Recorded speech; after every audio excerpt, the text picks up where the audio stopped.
Hamas networks have been known to operate in the U.S. Let's get some insight into what they are doing and how Americans can protect themselves from harmful effects from them. We're bringing in live on the show Cynthia Phahrahat, the author of The Secret Apparatus, the Muslim Brotherhood's Industry of Death, to discuss this.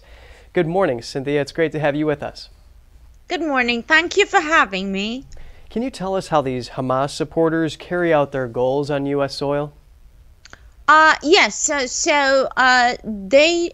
Hamas is a symptom of a bigger problem, which is the Muslim Brotherhood. When we discuss Hamas, it's like discussing a side effect of cancer rather than the tumor itself, which is the Muslim Brotherhood, the founder of Hamas, of ISIS, of Al-Qaeda, of Boko Haram, of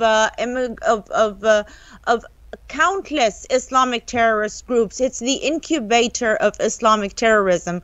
The way Hamas operates is that it's basically a militant wing of the Muslim Brotherhood and what the Muslim Brotherhood calls the secret apparatus, which is the military apparatus. It's just one of its offshoots.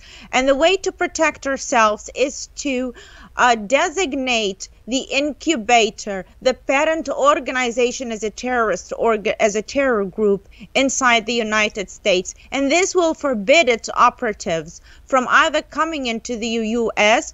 or freely operating. They should be considered just like ISIS, ISIL, Islamic State, or whatever you want to call it, and they should be considered just as criminal and as destructive as Al-Qaeda, because they're almost the same people.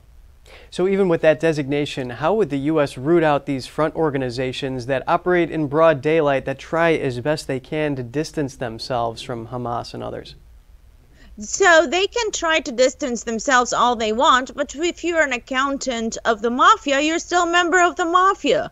So whether you are not, if you're not holding an AK-47, but you are doing the rest of their bidding, you are still considered a member of the organization and belong in prison.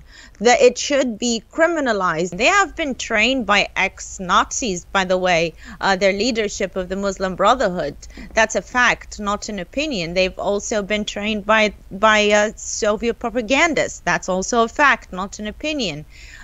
So we should recognize their specific patterns in propaganda, and that's how we identify them. They're, of course, the useful idiots, but we will be able to clearly identify who's who from what they say.